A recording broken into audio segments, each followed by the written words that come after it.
Good morning all. शुरू करते हैं इनफज के आज के लेक्चर को। आज के लेक्चर में हम no doubt application of NLM को ही डिस्कस करने वाले हैं और एप्लीकेशन ऑफ एनएलएम में आज अपन एक नए फोर्स के ऊपर हमारा प्रॉब्लम होगा और वो फोर्स है आपके पास स्प्रिंग फोर्स। ठीक है, एप्लीकेशन ऑफ एनएलएम में अब तक हमने इक्विलिब्रियम वाले केसेस को सॉल्व किए हैं।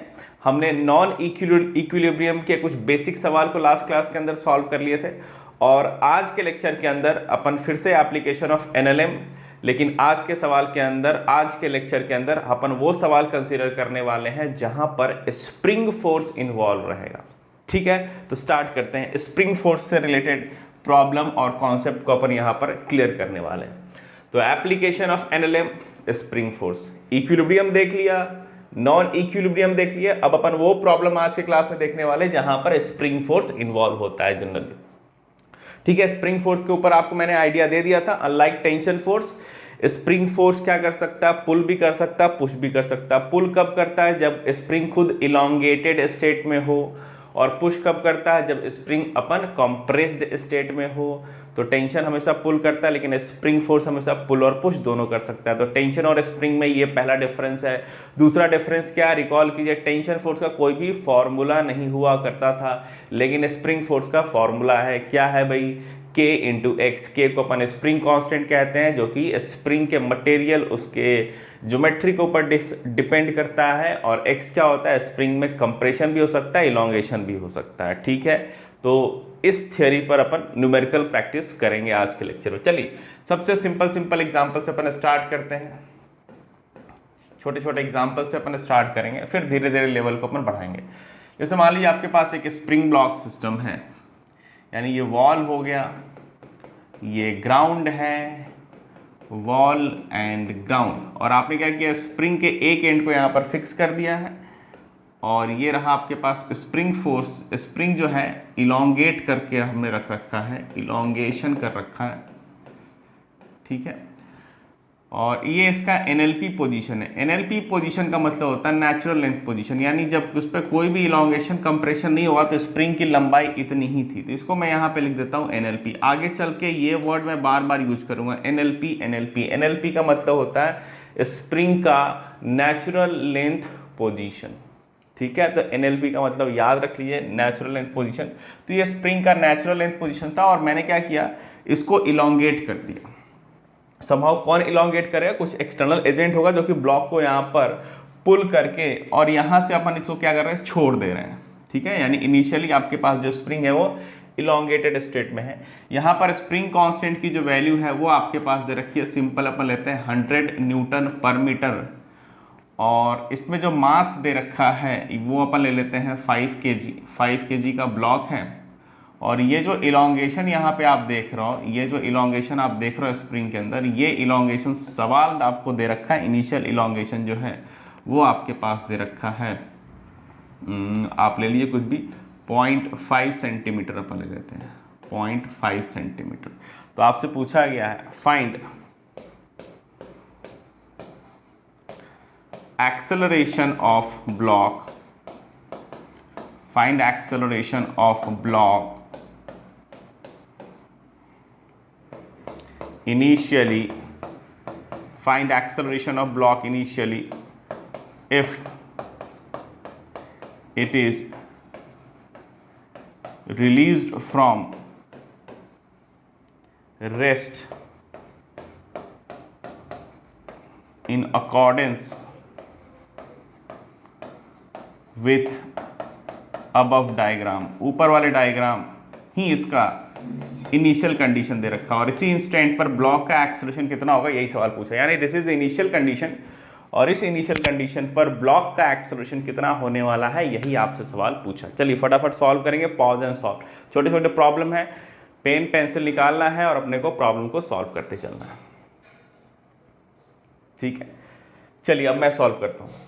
देखिए स्टेप्स हमेशा वही रहेंगे, लेकिन अब आप न्यूमेरिकल लगाते लगाते यहाँ तक इसलिए पहुँच चुके हो कि आप स्टेप्स को बाईपास कर सकते हो। मतलब आपके माइंड में बैकग्राउंड में स्टेप्स चल रहे होंगे, दैट इज़ कि choose X axis, Y axis, Z axis. Second में अपने को क्या बनाना है? एफबीडी बनाना है। थर्ड में कंपोनेंट ब्रेक करने हैं फोर्सेस के। चौथे में हर एक्सिस के along F equals to M, F equals to M अलग अलग लगाना है। ठीक है, ये सब आपको पता है, मुझे पता है मूवमेंट इसी डायरेक्शन में होने वाला, फिर से वो चीज़ अपन बार बार रिपीट नहीं करें। चलिए फ्री बॉडी डायग्राम बनाते हैं इसका। तो यहाँ पर आपके पास नॉर्मल ऊपर लग गया और mg जो है mg यानी कि 5 × g 50 इधर लग रहा है। और चूंकि ये स्प्रिंग आपका इलोंगेटेड स्टेट में है, तो इलोंगेटेड स्टेट में होने की वजह से स्प्रिंग क्या करेगा, पुल करेगा। मैंने बताया था स्प्रिंग अगर इलोंगेटेड है तो पुल करेगा, स्प्रिंग अगर कंप्रेस्ड है तो पुश करेगा। तो हमें कैसे पता चला इलोंगेटेड है, सवाल में दे रखा है। ये एनएलपी है, ये नेचुरल पोजीशन है, आपने क्या किया, स्प्रिंग को उससे ज़्यादा किया हुआ यानी इलोंगेशन है। इलोंगेटेड स्टेट में है तो ये क्या करेगा, पुल करेगा, अपनी ओर खींचेगा जहाँ पर भी लगेगा। और ये जो फोर्स होता है उसको अपन क्या लिखते हैं, K × x लिखते हैं। इसका फॉर्मूला अपने को पता है, यही आपके पास स्प्रिंग फोर्स है। और force equals to mass into acceleration तो होता ही होता है। आइए यहाँ पे लिख लेते हैं, फोर्स की वैल्यू क्या होती है, मास इंटू एक्सलेशन। यहाँ पर बॉडी पे यही एक अनबैलेंस फोर्स लग रहा है, बाकी नॉर्मल mg को तो बैलेंस कर ही रहा होगा। फ्रिक्शन वगैरह की बात फिलहाल कर नहीं रहे अपन। तो एक्सलेशन फाइंड करने के लिए अपन क्या करेंगे, स्प्रिंग फोर्स आपने जो निकाला यही आपका स्प्रिंग फोर्स है, स्प्रिंग फोर्स है डिवाइडेड बाई मास कर लेंगे। स्प्रिंग फोर्स का फॉर्मूला होता है, क्या होता है, K, दैट इज सवाल में दे रखा है 100 इंटू x क्या आपके पास इनिशियल स्टेट का इलोंगेशन सवाल में दे रखा है 0.5, तो 1.5 है, लेकिन सेंटीमीटर में है तो उसको 100 से डिवाइड करना पड़ेगा। ठीक है, kx यूनिट का ख्याल रखेंगे, kx। ठीक है, ये फोर्स हो गया और मास कितना दे रखा है, 5 kg दे रखा है। ऐसा यूनिट में ही डील करेंगे। देखिए 100 से 100 कैंसिल हो गया और आपके पास आ गया 0.5/5। 0.5 एक डेसिमल हटाइए, यहाँ पे 10 आ जाएगा, ये कैंसिल आउट हो जाएगा, 1/10 आ गया। 1/10 का मतलब कितना हो गया, इनिशियल जो एक्सेलरेशन होगा इस इंस्टेंट पर वो कितना होगा, 0.1 मीटर/सेकेंड स्क्वायर। ध्यान में रखिएगा, जैसे जैसे टाइम गुजरेगा, यानी ये तो मैंने इनिशियल कंडीशन पे बात कर ली है जहाँ पे ये सवाल दे रखा था, जैसे जैसे टाइम गुजरेगा ब्लॉक इधर मूव करेगा। ब्लॉक अगर इधर मूव करता है तो x यानी इलोंगेशन इसमें कम होगा, यानी फोर्स कम होगा, एक्सेलरेशन वेरिएबल होगा। तो through out the motion acceleration यहाँ पे वेरिएबल रहने वाला है, बस इस चीज़ को आप समझ लीजिए। ठीक है, चलिए इस तरीके से छोटे छोटे एग्जाम्पल से अपन स्टार्ट करेंगे और धीरे धीरे लेवल को बढ़ाएंगे। एक ऐसा और एग्जाम्पल लेके चलते हैं। वर्टिकल प्लेन में आपके पास एक स्प्रिंग है। ठीक है, स्प्रिंग कांस्टेंट K ही दे रखा है, यानी ये वेरिएबल आपके पास नोन है। इस ब्लॉक का मास m दे रखा है, वर्टिकल प्लेन में रखा हुआ है, तो मुझे पता है कि ये सिस्टम जो होगा वो इक्विलिब्रियम, मतलब कैसा है ये आपको पता है, ये इक्विलिब्रियम में आपके पास ब्लॉक है। तो आपसे पूछा गया फाइंड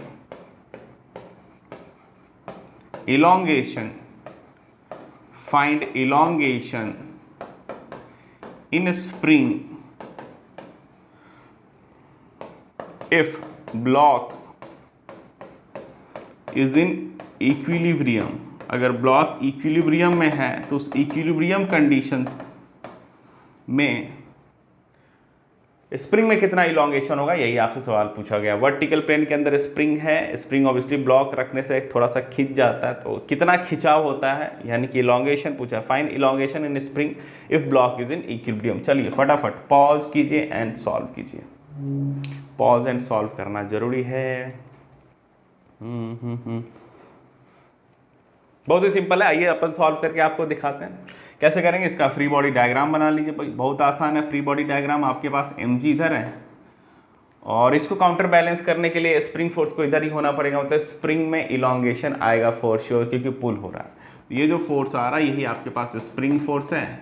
और मुझे पता है कि अगर स्मॉल m यानी कि ब्लॉक इक्विलिब्रियम पर है तो उस पर नेट फोर्स की वैल्यू कितनी होनी चाहिए, 0 होनी चाहिए। तो आप यहाँ पे दिखा सकते हो Fs की जो वैल्यू होगी वो mg के बराबर होगी। Fs की वैल्यू कितना आ गया, K × x0।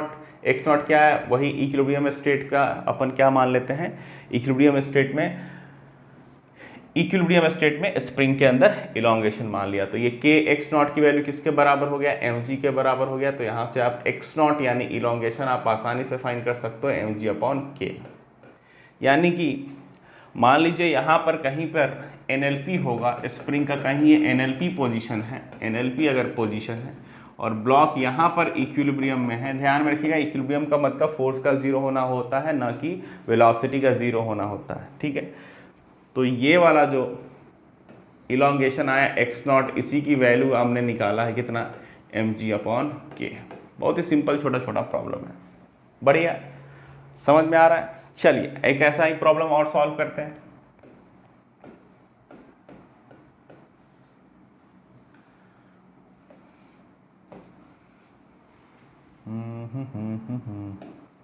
नहीं, दूसरे पेज पे चले जाते हैं, थोड़ा सा स्पेस चाहिए उस प्रॉब्लम को। एग्जाम्पल देखते हैं।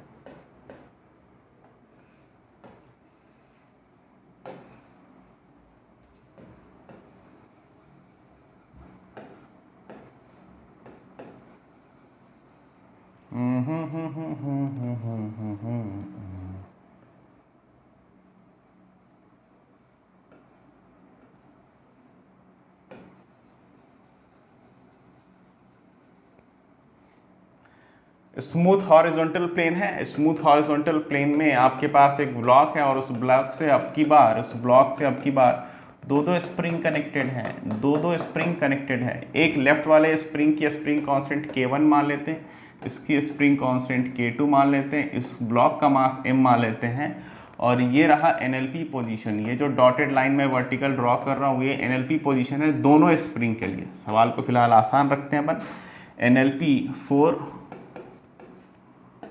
बोथ स्प्रिंग, दोनों स्प्रिंग के लिए यही NLP पोजीशन है। और इनिशियली हमने क्या किया, somehow with the help of external agent हमने ब्लॉक को NLP से यहाँ पर खींच के छोड़ दिया, रिलीज फ्रॉम रेस्ट किया, मतलब यहाँ से खींचा और फोर्स को हटा लिया। तो कैसा मूवमेंट होगा, ऑब्वियसली ये इस समय ये क्या करेगा, एक्सेलरेट करेगा। तो आपसे वही पूछा है कि अगर,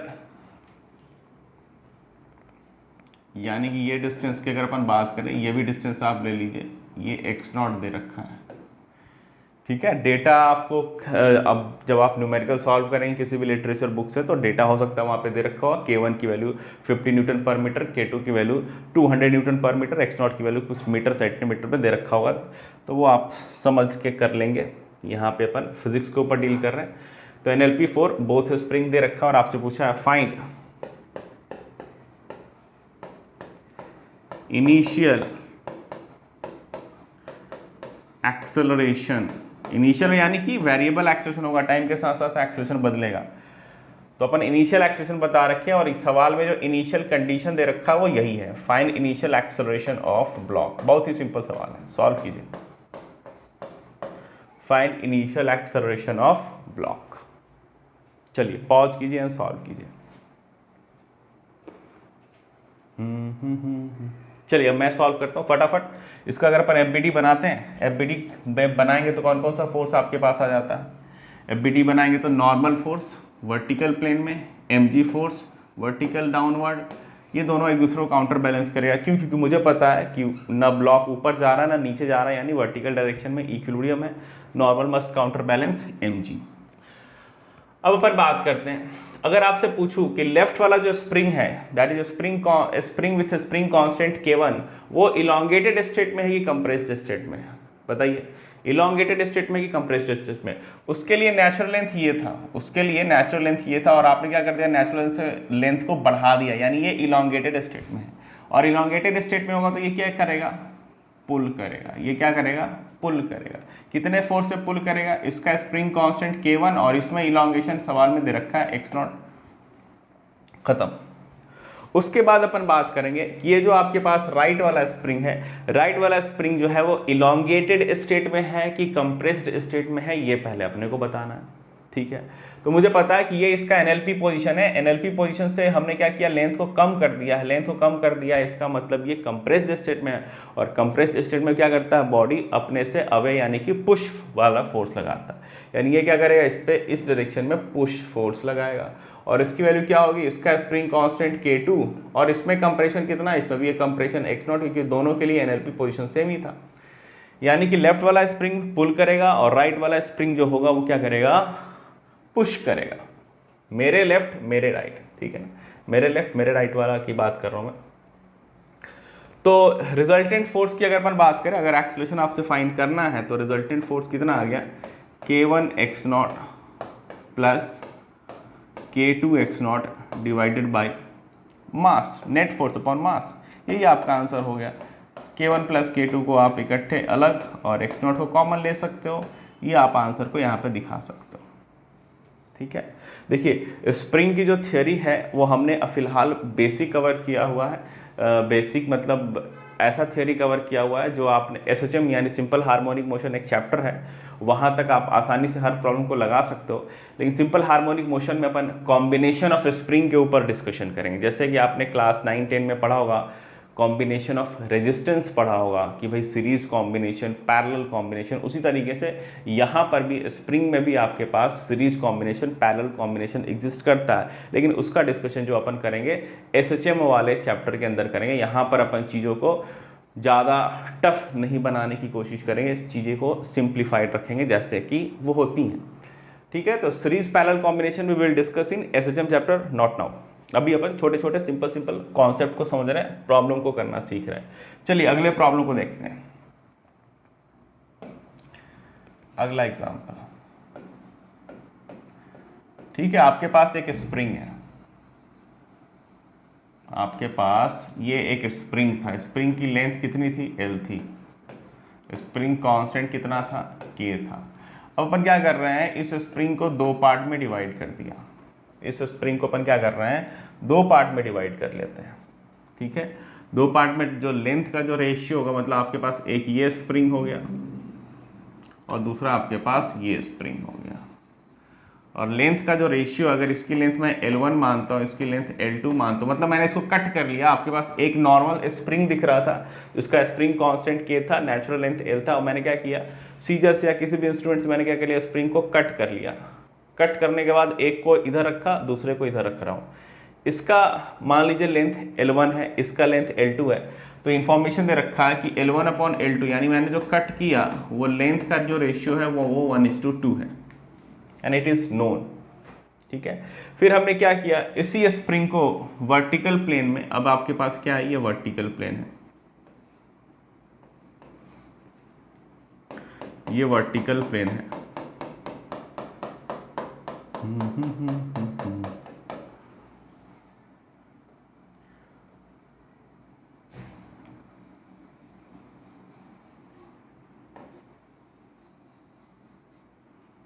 ठीक है, दोनों का लेंथ, ये वर्टिकल प्लेन है, एक्सेलरेशन ड्यू टू ग्रेविटी नीचे की ओर एक्ट कर रहा है। एक स्प्रिंग आपका, आप कह सकते हो L1 वाला यहाँ पर, L2 वाला यहाँ पे, नेचुरली दोनों सेम पोजीशन पे होता है। अब अपन क्या करते हैं, इसको इस तरीके से कनेक्ट करके किसी ब्लॉक के साथ हैंग कर दिया। ठीक है, दोनों स्प्रिंग को, L1 को यहाँ पर, L2 को यहाँ पे वर्टिकल प्लेन में लगाया, इस ब्लॉक के साथ हैंग कर दिया, और आपसे पूछा है find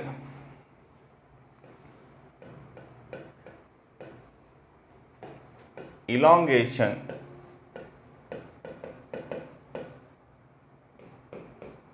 in both spring assuming same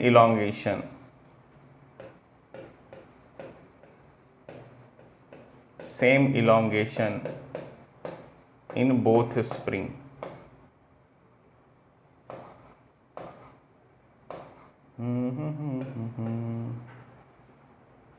थोड़ा सा और ऊपर लिखते हैं, same assuming same elongation in both. क्या हो गया भाई,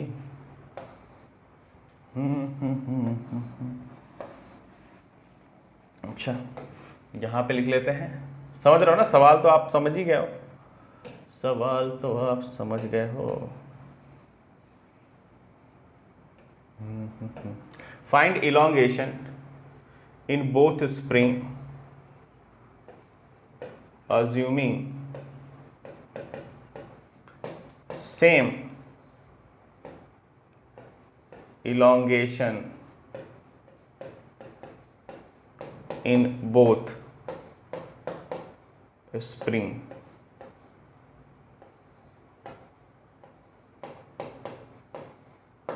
ये जो दो स्प्रिंग है, दोनों में सेम इलोंगेशन मानते हुए आपको प्रॉब्लम को सॉल्व करना है। वही कॉमन आपके पास जो इलोंगेशन आ गया वो सवाल पूछता है। सवाल को फिर से एक्सप्लेन कर देता हूँ। आपके पास K नोन है, एक नॉर्मल सा स्प्रिंग है जिसकी नॉर्मल से नेचुरल लेंथ है। अब हमने क्या किया, उस स्प्रिंग को दो पार्ट में डिवाइड कर रहे हैं और दोनों स्प्रिंग को इस तरीके से कनेक्ट कर दिया एक ब्लॉक के साथ जिसका मास m भी नोन है। और इस तरीके से कनेक्ट कर रहे हैं। ऑब्वियसली दोनों का नेचुरल लेंथ अलग अलग हुआ तो दोनों की हाइट जो अपन रखेंगे सेम इलोंगेशन रखने के लिए अलग अलग हाइट पे रखा है। और सवाल में कह रखा है कि इलोंगेशन दोनों स्प्रिंग में सेम होगा, तो आपसे यही पूछा गया है, क्या पूछा गया है कि वही कॉमन इलोंगेशन बताइए। चलिए सॉल्व कीजिए, तब तक मैं लेफ्ट साइड को रफ कर लेता हूँ।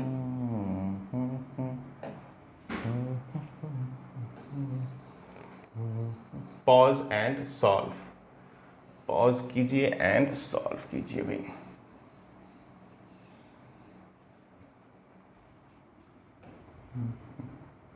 चलिए अब मैं प्रॉब्लम को सॉल्व करता हूँ। देखिए यहाँ पर जो मेन प्रॉब्लम जो अपने पास फंसने वाला, ये लेंथ L1 जो छोटा है इसको मैंने ऑब्वियसली यहाँ पे लगाया होगा। मान लीजिए इसका स्प्रिंग कांस्टेंट K1 है, ये अननोन है। ये लेंथ L2 को यहाँ पे लगा रखा है, इसका स्प्रिंग कांस्टेंट K2 है, यानी इसका स्प्रिंग कांस्टेंट K2 है, ये अननोन है। तो यहाँ पे जो प्रॉब्लम है, सवाल में जो वेरिएबल दे रखा होता है उसी के टर्म में अपने को आंसर लेके आना पड़ता है। और सवाल में जो वेरिएबल दे रखा है वो K दे रखा है, अपने को K1 K2 निकालना है यूजिंग दिस इन्फॉर्मेशन, ठीक है ना। तो याद करेंगे जब स्प्रिंग फोर्स आपको मैं पढ़ा रहा था, कहाँ पढ़ा रहा था, टाइप्स ऑफ फोर्स वाले लेक्चर के अंदर जब मैं आपको पढ़ा रहा था, आपको मैंने ये चीज़ बताया था कि जो स्प्रिंग कांस्टेंट होता है वो लेंथ के इन्वर्सली प्रोपोर्शनल होता है। यानी अगर मैं K इंटू एल को क्रॉस मल्टीप्लाई कर दूंगा तो K इंटू एल जो होगा, यानी स्प्रिंग, किसी भी स्प्रिंग का स्प्रिंग कांस्टेंट और उसका नेचुरल लेंथ का प्रोडक्ट जो होगा वो कांस्टेंट होता है, ठीक है। यहाँ पर बस मैंने लेंथ को चेंज किया, बाकी किसी ज्योमेट्री को ना चेंज कर रहा हूँ ना मटेरियल को चेंज कर रहा हूँ। यानी ये जो कांस्टेंट होगा वो इसके लिए भी सेम होने वाला है, इसके लिए भी सेम होने वाला है, इसके लिए भी सेम होने वाला है, ठीक है।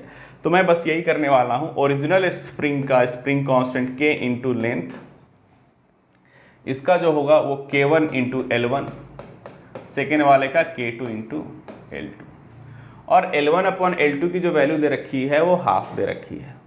तो L1 L2 अगर आपको निकालना है, ये बेसिक ज्योमेट्री है, मैं आपको सॉल्व भी कर देता हूँ। L1 plus L2, plus this की वैल्यू L के बराबर होगी, और L1 अपॉन L2 की जो वैल्यू दे रखा है वो हाफ भी दे रखा है। अब दो इक्वेशन, दो वेरिएबल से आप L1 L2 को आसानी से सॉल्व कर सकते हो। कैसे सॉल्व करोगे भाई, L1 की जगह पर L2/2 रख दो।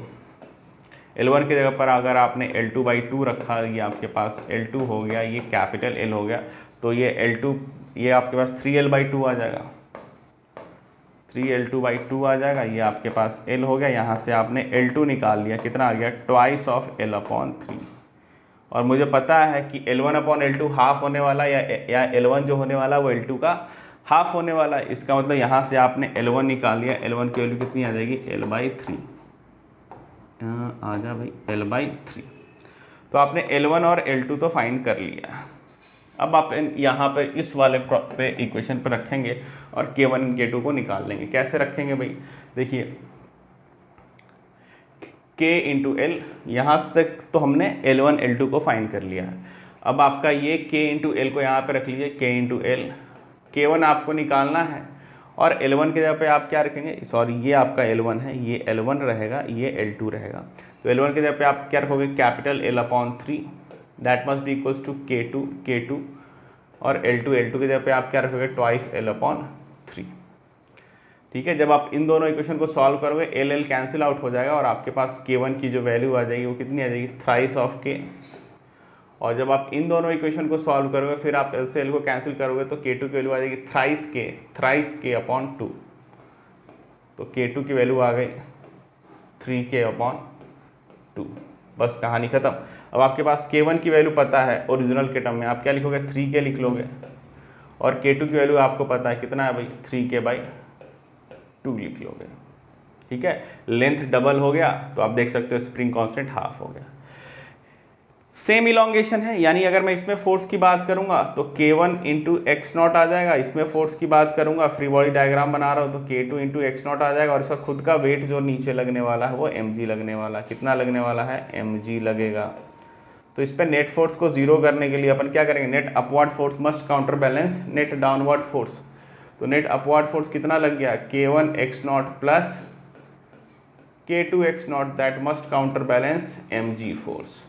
यहाँ से अगर आपने x0 कॉमन निकाला तो x0 की वैल्यू आ जाएगी mg upon K1 plus K2, और K1 और K2 की वैल्यू आपने ऑलरेडी निकाला हुआ है, वेरिएबल K है तो सिर्फ आंसर K के टर्म में आएगा। K1 की वैल्यू आपने निकाला हुआ है थ्राइस के 3 के, और इसके वैल्यू आपने निकाला है 3k/2। इसको सॉल्व करेंगे, 2 3 जा 6 + 3 9, और ये शायद फाइनल आंसर आपके पास आ जाएगा 2 mg। 2 3 जा 6 + 3 9 9k, ये इतना ये आपका आंसर हो गया। ठीक है, तो इस टाइप के प्रॉब्लम दिए होते हैं, इसको सॉल्व करने में आपको झिझकना नहीं है। ठीक है, चलिए अगले प्रॉब्लम की ओर चलते हैं। अगला एग्जांपल देखते हैं। स्प्रिंग स्प्रिंग स्प्रिंग स्प्रिंग,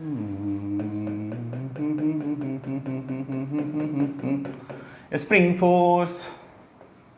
ये आपके पास एक ब्लॉक है, यहाँ पर स्प्रिंग लगा रखा है, एक और ब्लॉक ले लिया, दूसरा ब्लॉक ले लेते हैं।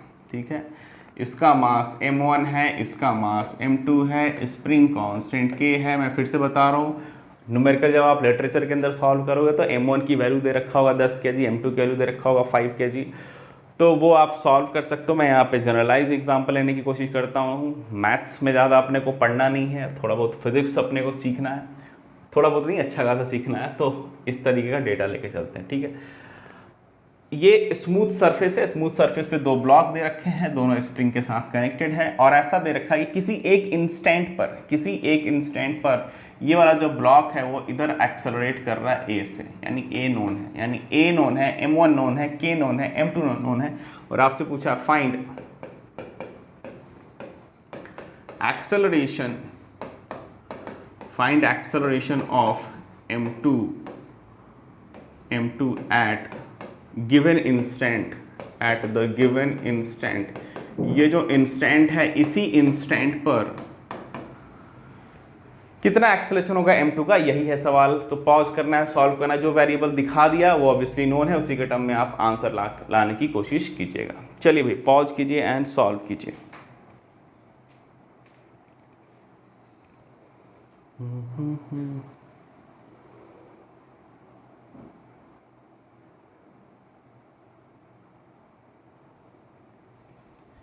Pause and solve.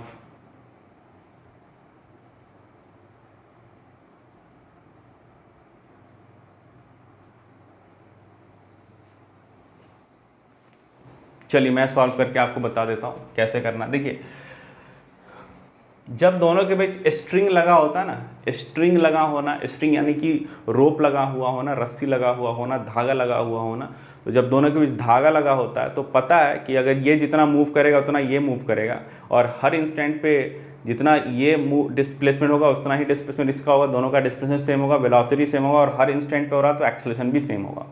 लेकिन यहाँ पर ऐसा नहीं है। वहाँ पर ऐसा इसलिए होता था कि अगर 2 ब्लॉक को किसी स्ट्रिंग के साथ अगर अपन कनेक्ट कर देते थे तो स्ट्रिंग की लंबाई कांस्टेंट होती थी, इसलिए जितना इसको मूव करा देते थे उतना ये भी मूव कर जाता था। लेकिन यहाँ पर ऐसा नहीं है, दोनों के बीच स्प्रिंग लगा हुआ है और स्प्रिंग का लेंथ चेंज हो सकता है, यानी कि दोनों ब्लॉक का एक्सेलरेशन सेम होगा, ऐसा सोचना गलत है। ठीक है, आइए सॉल्व करते हैं। कैसे सॉल्व करेंगे भाई, इस पर फोकस करें। इस पर अगर आप फोकस करोगे, इस पर अगर अपन फोकस करेंगे तो क्या होगा, इस पर फोकस करने के लिए अपन वर्टिकल प्लेन में तो डील ज़्यादा करने वाले हैं नहीं, क्योंकि मूवमेंट हॉरिजॉन्टल हो रहा है, तो नॉर्मल mg काउंटर बैलेंस कर लेगा, वो अपन नहीं दिखाने वाले हैं। ये इस डायरेक्शन में एक्सेलरेट कर रहा है, इस डायरेक्शन में एक्सेलरेट कर रहा है, इसका मतलब इस पे जो नेट फोर्स लग रहा है वो इस डायरेक्शन में लग रहा होगा। वो कौन लगा रहा होगा, स्प्रिंग ही लगा रहा होगा, और तो कोई लगा नहीं रहा होगा।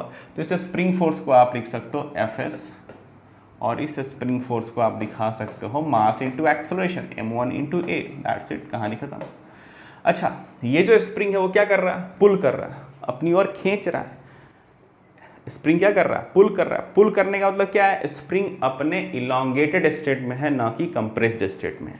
और स्प्रिंग जब इलॉन्गेटेड स्टेट में होगा तो भी क्या करेगा, अगर इसको पुल कर रहा है तो इसको भी क्या करेगा, पुल करेगा। स्प्रिंग आपका इलॉन्गेटेड हो गया, इलॉन्गेटेड में क्या कर रहा है, खींच रहा है, दोनों को अपनी ओर खींचेगा। तो इसको खींचा तो इसको एक्सेलरेशन प्रोवाइड कर रहा है, और इसको अगर ये इस डायरेक्शन में खींचता है तो spring force by default ideal spring लेके चलते हैं, मासलेस होता है, तो हर जगह पे स्प्रिंग फोर्स सेम रहता है, यानी यहाँ पर जो स्प्रिंग फोर्स होगा वही यहाँ पर होगा, वही यहाँ पर होगा, मतलब हर क्रॉस सेक्शन पे स्प्रिंग फोर्स जो होगा वो सेम होने वाला है। तो आप यहाँ पर भी क्या लिखोगे, इस पर चूंकि स्प्रिंग फोर्स इधर लग रहा है तो इसका एक्सेलरेशन इधर होने वाला है a डैश, यही a डैश के लिए आपसे पूछी गई है। तो आप क्या लिखोगे, Fs की वैल्यू कितनी आ जाएगी, m2 a डैश। दोनों इक्वेशन का LHS सेम है, RHS को बराबर करेंगे और अपना आंसर आ जाएगा m1a must equals to m2 a dash. यहाँ से a डैश की वैल्यू कितनी आ जाएगी, m1 upon m2 into a। ठीक है, सिंपल प्रॉब्लम है, समझ में आ गया, बढ़िया। चलिए अगले प्रॉब्लम की ओर चलते हैं।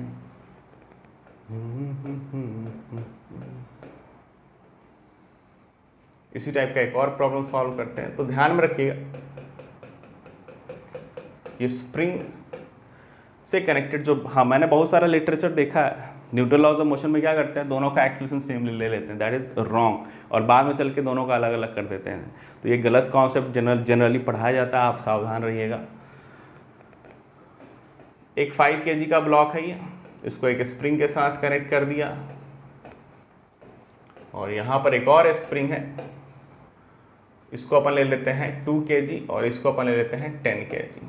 ठीक है, इसका एक्सेलरेशन इस डायरेक्शन में दे रखा है 1 मीटर पर सेकेंड स्क्वायर, और इसका एक्सेलरेशन इस डायरेक्शन में दे रखा है 2 मीटर पर सेकेंड स्क्वायर। तो इसका एक्सेलरेशन किधर होगा और कितना होगा, यही सवाल पूछा है, बिल्कुल लास्ट सवाल जैसा ही है।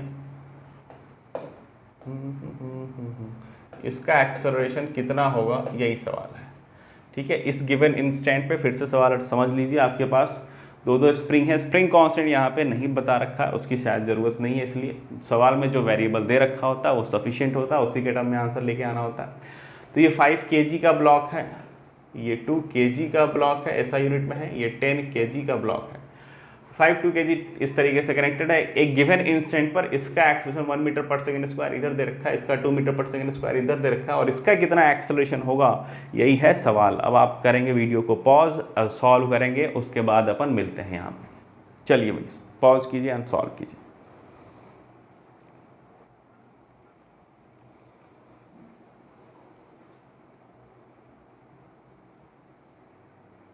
आइए सॉल्व किया जाए।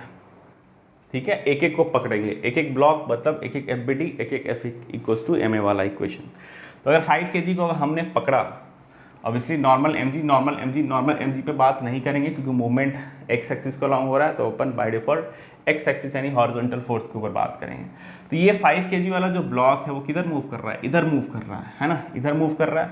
तो उस पर जो फोर्स लगा रहा होगा वो एक्सेलरेट इधर हो रहा है, एक्सेलरेशन जिधर होता है उधर ही फोर्स की डायरेक्शन होती है, यानी ये जो स्प्रिंग फोर्स लग रहा है उसको मैं F1 का नाम दे रहा हूँ। तो ये F1 स्प्रिंग फोर्स जो लगा रहा होगा, इस पर फोर्स इसी डायरेक्शन में लगा रहा होगा। तो F1 की वैल्यू कितनी आ जाएगी, मास इंटू एक्सेलरेशन, मास इंटू एक्सेलरेशन, यानी कि 5 इंटू 1 यानी कि 5 न्यूटन आ गया। अगर मैं इस स्प्रिंग की बात करूं, लेफ्ट वाले स्प्रिंग की बात करूं, तो वो क्या कर रहा है, पुश कर रहा है। इसका मतलब वो कंप्रेस्ड स्टेट में है, तो अगर इस साइड पुश करता है तो इस साइड भी क्या करेगा, वो पुश करेगा। तो इधर भी क्या करेगा, वो पुश कर रहा है, इधर भी क्या कर रहा है, वो पुश कर रहा है, और सेम फोर्स से करेगा, F1 के लिए 5 न्यूटन। 2 kg वाले पे बात करें। अब मुझे यहाँ पर पता नहीं है कि ये कंप्रेशन में है या इलोंगेशन में, मुझे नहीं पता, तो अपन को अगर नहीं पता तो अपन मान के सॉल्व कर लेते हैं, आगे तो बढ़िए कोशिश तो करें अपन। चलिए, तो मैंने मान लिया इस डायरेक्शन में फोर्स लग रहा है F2, अपने आप सॉल्व होकर ये पॉजिटिव निगेटिव चला आएगा। तो अगर मैं 2 kg के FBD की बात करूँ तो नॉर्मल mg को बैलेंस करेगा, हॉरिजॉन्टल डायरेक्शन में अगर मैं बात करूँ तो F2 जिधर लग रहा है F1 भी उधर लग रहा है, तो नेट फोर्स जो होगा वो मास 2 और एक्सेलरेशन भी इसी डायरेक्शन में है, तो 2 इंटू 2 मास इंटू एक्सेलरेशन। तो यहाँ से F2 की वैल्यू अगर पॉजिटिव आएगी, इसका मतलब मेरा डायरेक्शन एजम्पशन सही है, अगर निगेटिव आ गया इसका मतलब मेरा डायरेक्शन एजम्पशन गलत है, मैग्नीट्यूड तो उतना ही रहने वाला है। तो F1 की वैल्यू देखिए आपके पास ऑलरेडी आपने निकाला हुआ 5 है, और ये 2 2 4 हो गया, यानी F2 यहाँ पर निगेटिव आ गया। निगेटिव क्या इंडिकेट कर रहा है, 4 -5 -1 क्या इंडिकेट कर रहा है कि मैंने जो डायरेक्शन लिया है वो है गलत, क्या है वो गलत है, लेकिन मैग्नीट्यूड 1 न्यूटन का होगा फॉर श्योर। तो मैं यहाँ पे डायरेक्शन को हटा देता हूँ, चेंज कर लेता हूँ, अपडेट कर लेता हूँ।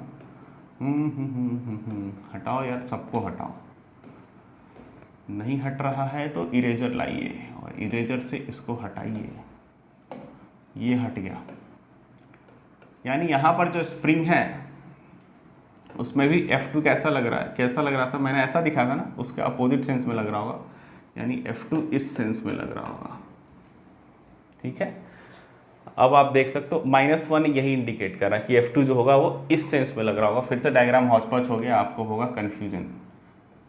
तो ये एक स्प्रिंग बनाया और F2 को इस डायरेक्शन में अपन दिखा रहे हैं, इस डायरेक्शन में 2 kg के ऊपर।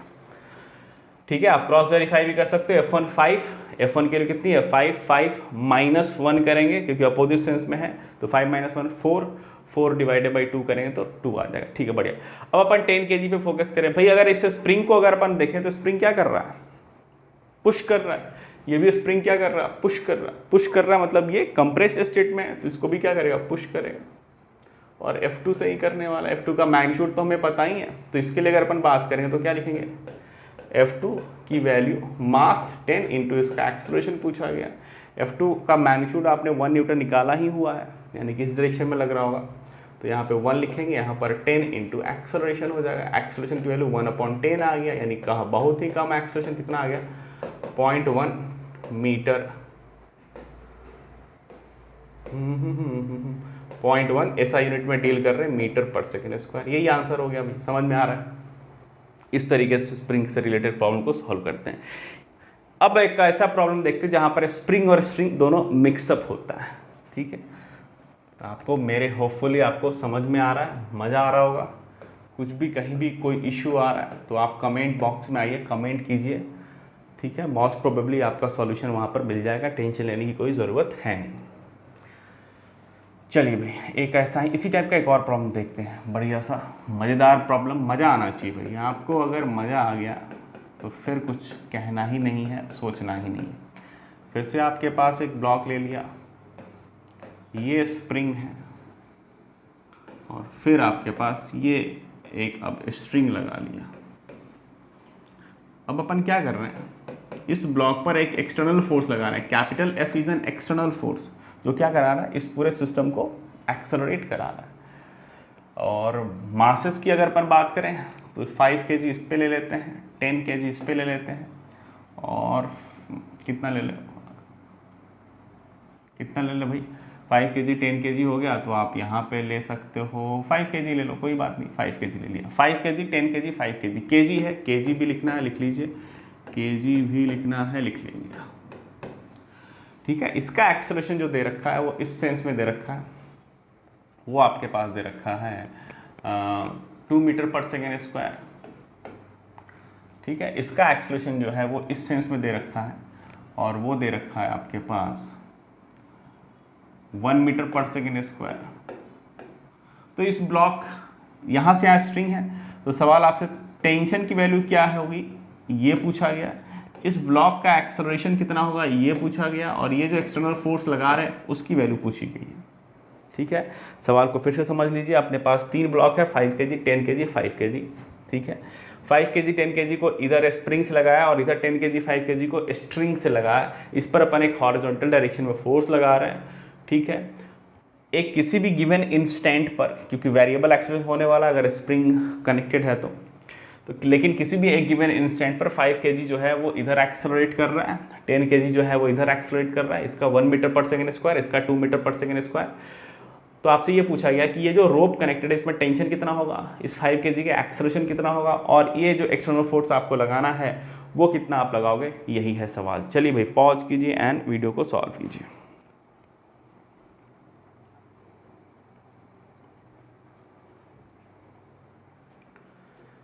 चलिए अब अपन सॉल्व करते हैं।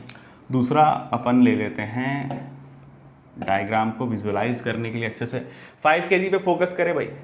5 kg नॉर्मल mg सबका वर्टिकल डायरेक्शन में फोर्स की फिर से अपन बात नहीं करेंगे, सिर्फ हॉरिजॉन्टल डायरेक्शन में बात करने वाले हैं। तो देखिए ये 5 kg इधर एक्सेलरेट कर रहा है, और इस पे रिजल्टेड फोर्स इधर लगना चाहिए, और इस पे फोर्स एक ही लग रहा है, वो स्प्रिंग फोर्स लग रहा है। मतलब स्प्रिंग फोर्स की भी डायरेक्शन किधर होनी चाहिए, इधर होनी चाहिए कि नहीं होनी चाहिए। और ये स्प्रिंग फोर्स ही क्या होगा, मास इंटू एक्सेलरेशन होगा। ध्यान से सुनते रहिएगा मेरा आर्गुमेंट। ये स्प्रिंग फोर्स ही क्या होगा, मास इंटू एक्सेलरेशन होगा, न्यूटन का सेकेंड लॉ। तो मास 5 इंटू 2 कर लिया, यानी ये फोर्स आपके पास आ गया 10 न्यूटन। लिख लीजिए, यहीं पे लिख लीजिए, बड़े से दिखा लीजिए, ये 10 न्यूटन का फोर्स आ गया। बढ़िया। ये स्प्रिंग की अगर मैं बात करता हूँ तो ये स्प्रिंग कौन से स्टेट में होगा, इलॉन्गेटेड या कंप्रेस्ड स्टेट में, बताइए भाई। ये क्या कर रहा है, पुश कर रहा है। क्या कर रहा है वो, पुश कर रहा मतलब इसमें कंप्रेशन है, तो ये अगर इधर भी पुश कर रहा होगा तो इधर भी क्या कर रहा होगा, पुश कर रहा होगा। तो इधर क्या करेगा, वो पुश करेगा। चूंकि आइडियल स्प्रिंग है तो यहाँ पर अगर 10 न्यूटन है तो ये भी स्प्रिंग फोर्स आपके पास 10 न्यूटन ही होने वाला है, ठीक है। अब अपन 10 kg पे फोकस करें। 10 kg पे अगर आप फोकस करोगे तो टेंशन तो हमेशा पुल होता है, ये तो पता होता है। तो इस पर अगर अपन कहानी को कहें, कौन सी कहानी, न्यूटन के सेकेंड लॉ को लगा लें तो नेट फोर्स टेंशन माइनस, नहीं टेंशन भी इधर लग रहा है, 10 न्यूटन भी इधर लग रहा है, तो दोनों को ऐड करेंगे। नेट फोर्स दोनों सेम डायरेक्शन में है तो दोनों को ऐड कर लिया। F की वैल्यू किसके बराबर होगी, मास 10 इंटू एक्सेलरेशन 1। तो टेंशन की वैल्यू, वाह, यहाँ से तो टेंशन की वैल्यू 0 आ गई भाई। टेंशन की वैल्यू कितनी आ गई, 10 माइनस ऑफ 10, 0 आ गया। टेंशन 0 होने का मतलब क्या हुआ, स्ट्रिंग स्लैक हो गया। स्ट्रिंग जो है वो स्लैक है।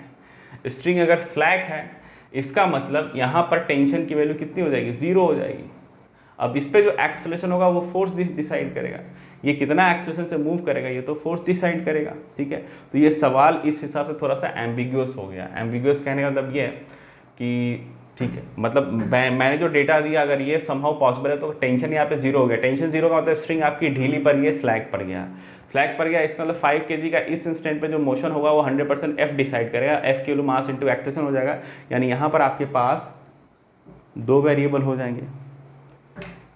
यहाँ पर आपके पास 2 वेरिएबल हो जाएंगे और दोनों कुछ भी इंडिपेंडेंट, मतलब इंडिपेंडेंट है यानी एफ ए अलग से डिसाइड होगा। ये सिचुएशन सिनेरियो एफ और ए को डिसाइड नहीं करने वाला है, ठीक है।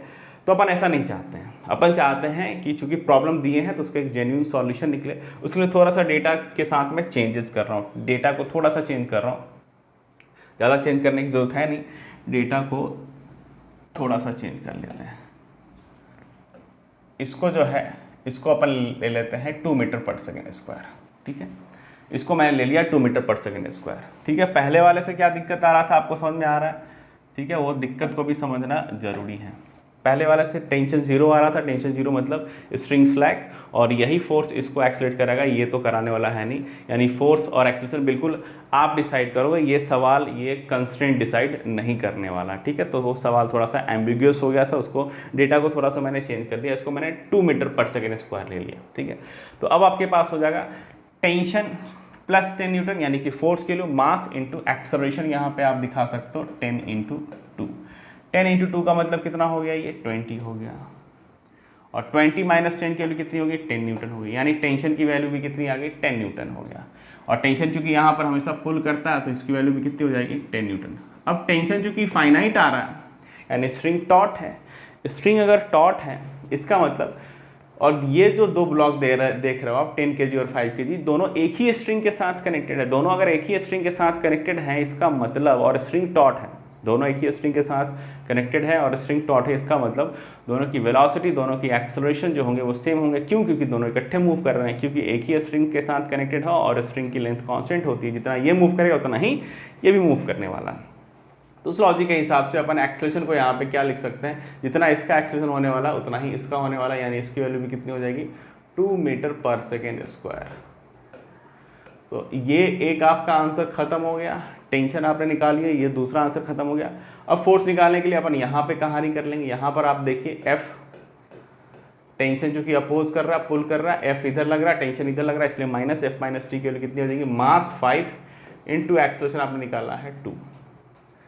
अब फोर्स की अगर अपन बात करें तो कितना आ जाएगा, ये टेंशन प्लस 5 इंटू 2 कितना आ गया, 10 आ गया, और टेंशन भी आपके पास 10 था तो 10 प्लस 10 की वैल्यू कितनी आ जाएगी, 20 न्यूटन आ जाएगी,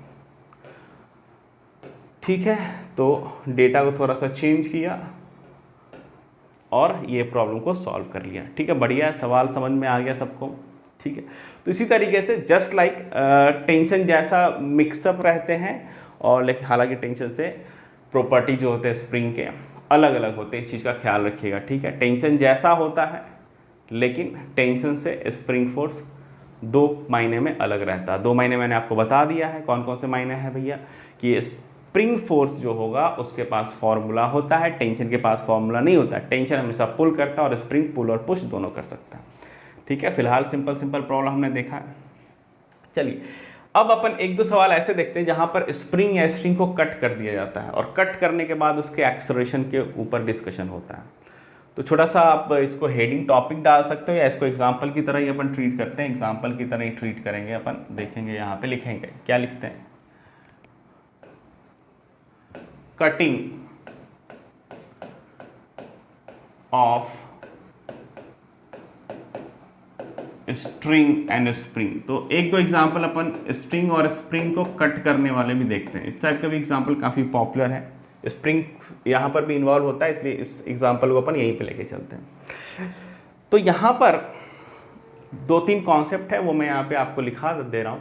जैसे अगर आपके पास मान लीजिए कोई रोप है और रोप में टेंशन है, तो टेंशन की जो वैल्यू होती है उसका कोई भी मैथमेटिकल फॉर्मूला होता नहीं है। टेंशन इस बेसिकली अपने को ये पता है कि इलेक्ट्रोमैग्नेटिक इन नेचर है, बस इतना ही पता है, उसका कोई भी फॉर्मूला पता नहीं है। तो इंस्टेंटली आप टेंशन को चेंज कर सकते हो, ठीक है। टेंशन जो होता है इंस्टेंटली मतलब बहुत ही negligible amount of time, dt second की बात करें तो बहुत ही नेग्लिजिबल अमाउंट ऑफ टाइम के अंदर टेंशन की वैल्यू ड्रास्टिकली चेंज हो जाती है। तो यहाँ पर मैं लिखूंगा tension in a string can change। थोड़ी देर के बाद आपको एक एक पॉइंट क्लियर हो जाएगा, टेंशन मत लीजिए, टेंशन आपको समझना है। Tension in a string can change instantly।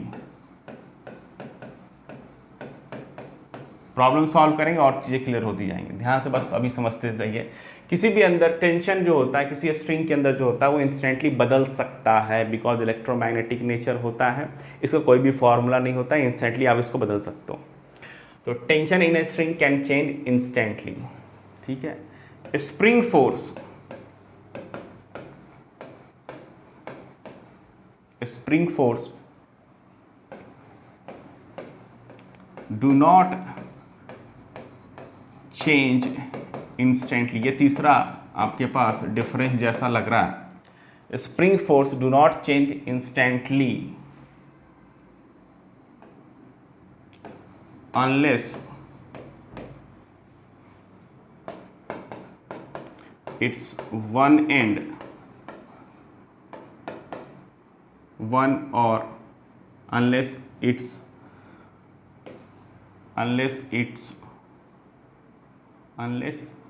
it's one of the ends, unless it's one of the ends is massless। समझते हैं मैंने क्या लिखवाया। ये पॉइंट तो आपको समझ में आ गया होगा कि भाई अगर आपके पास कोई रोप है, रोप टॉट है, रोप अगर कोई टॉट है तो आप एक्सटर्नल फोर्स के से एक्सटर्नल फोर्स बढ़ाते जाओते, जैसे हमने ऊपर देखा, इससे लास्ट वाला एग्जांपल में भी हमने देखा था F minus T equals to mass into expression. तो F को अगर आप इंस्टेंटली बदलते हो तो टेंशन भी अपने आप को बदल लेता है, ठीक है।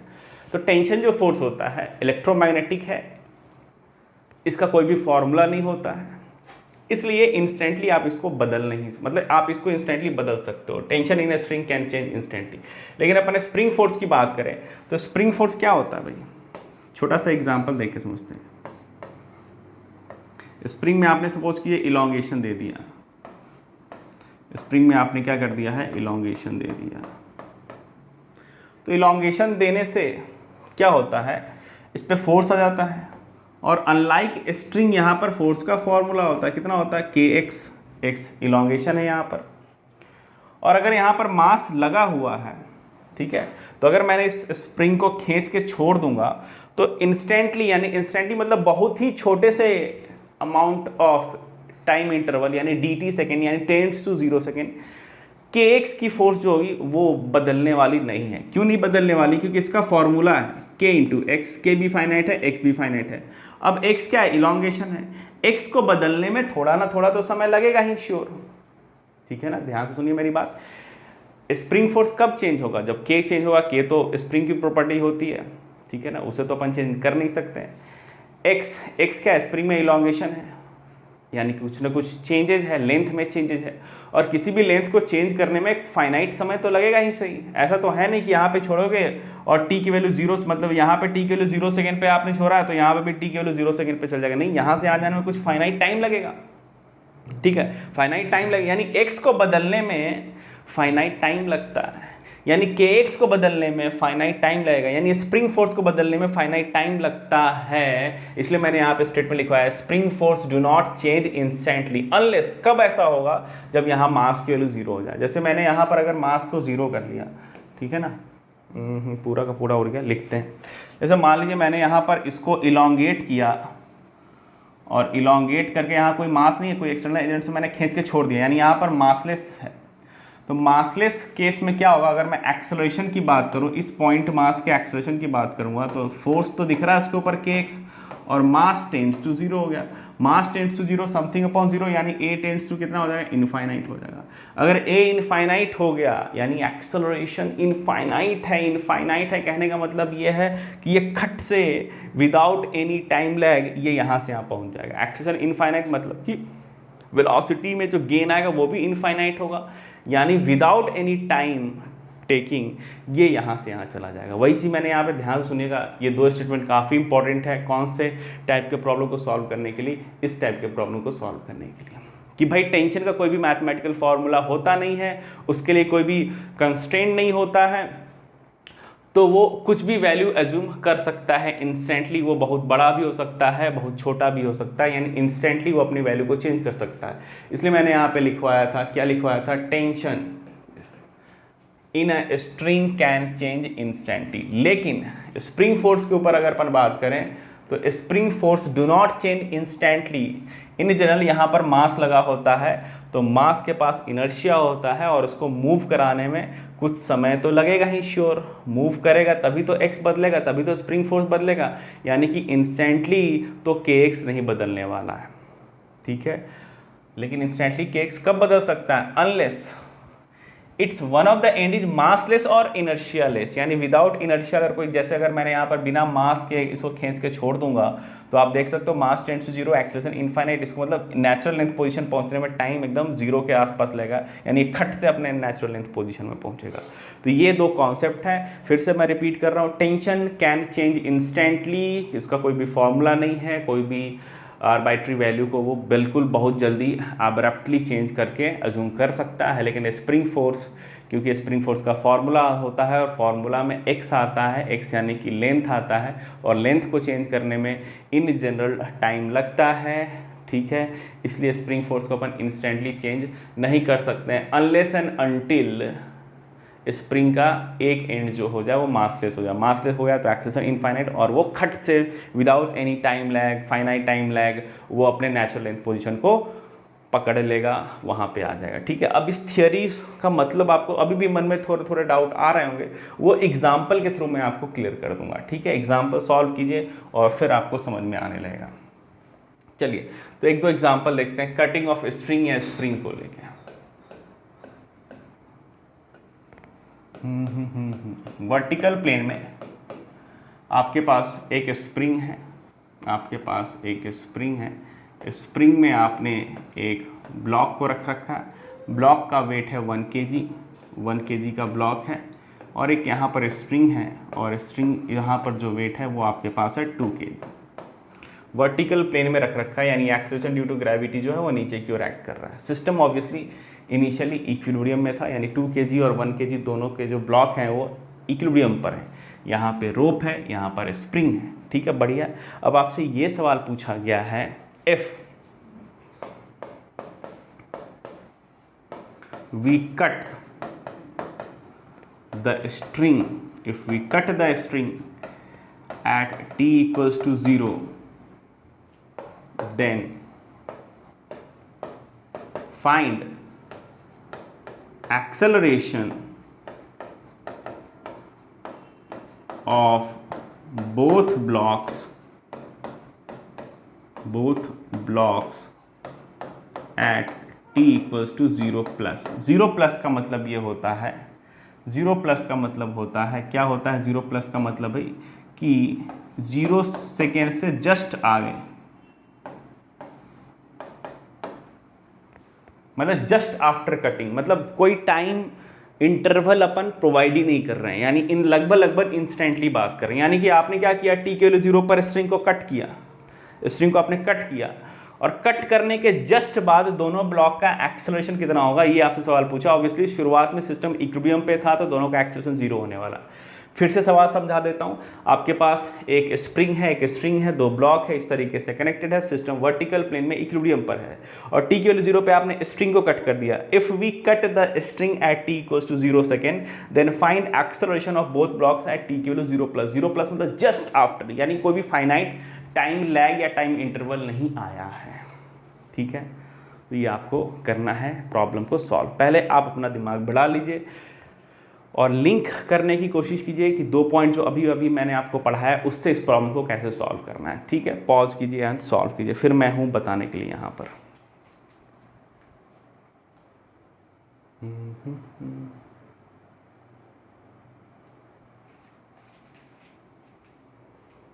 चलिए अब मैं प्रॉब्लम को सॉल्व करके बताता हूँ। इस टाइप के प्रॉब्लम को सॉल्व करने के लिए हमेशा अपन 2 डायग्राम बनाते हैं। कौन से डायग्राम बनाते हैं? 2 डायग्राम अपन बनाएंगे। 2 डायग्राम में सबसे पहले अपन सिस्टम जब इक्विलिब्रियम में था तो हर एफबीडी को कंप्लीट करेंगे और एफबीडी बनाएंगे फिर से जब टी की वैल्यू 0, यानी टी की वैल्यू 0 पर अपन एफबीडी बनाएंगे और टी की वैल्यू 0 प्लस पर भी अपन एफबीडी बनाएंगे हमेशा इस टाइप के प्रॉब्लम को सॉल्व करने के लिए। देखिए 1 kg, पहले 2 kg नीचे से स्टार्ट करेंगे अपन। 2 kg की बात करें तो इस पर टेंशन किधर लग रहा होगा? ऊपर की ओर। अभी स्ट्रिंग को कट नहीं किया। यहाँ पर खुद का वेट कितना है? mg यानी कि 20। मुझे पता है कि ये ब्लॉक इक्विलिब्रियम पर है शुरुआत में, तो टेंशन की वैल्यू किसके बराबर होगी? 20 के बराबर होगी। ये इसका एफबीडी कंप्लीट हो गया। फिर अपन 1 kg में टेंशन नीचे की ओर एक्ट कर रहा है, इस पर भी टेंशन 20 लग जाएगा। इसका खुद का वेट mg यानी कि 1 × g 10 नीचे एक्ट करेगा और 1 kg को इक्विलिब्रियम पर होल्ड रखना है। नीचे कितना फोर्स लग गया? 10 बिकॉज ऑफ वेट, टेंशन की वजह से 20, तो 20 + 10 यानी कि ऊपर कितना फोर्स लग जाएगा? 30। यानी स्प्रिंग फोर्स जो यहाँ पे लग रहा होगा वो 30 न्यूटन का होगा और स्प्रिंग में इलोंगेशन होगा क्योंकि वो पुल कर रहा है। ठीक है, तो पहला स्टेप यही रहता है इस टाइप के प्रॉब्लम को सॉल्व करने के लिए कि आप बना लीजिए एफबीडी। कब? टी की वैल्यू 0 सेकेंड पे, यानी कि किसी भी सिस्टम में चेंज आने से पहले का फ्री बॉडी डायग्राम बनाएंगे। अब हमने चेंज लाया, स्ट्रिंग को कट कर दिया, तो स्ट्रिंग को कट करने के जस्ट बाद का डायग्राम अपन एफबीडी बनाने वाले हैं। ठीक है, जस्ट बाद का डायग्राम बनाने वाले हैं और जो 2 पॉइंट मैंने आपको ऊपर बताया है उस चीज़ का आप इस्तेमाल करेंगे। ये आपके पास स्प्रिंग है, ये ब्लॉक है 1 kg का और यहाँ पर तो आपने रोप को कट कर दिया है तो ये 2 kg हो गया। अच्छा एक बात बताइए, अगर अपन रोप को कट कर देंगे, रोप को कट कर देंगे तो क्या होगा?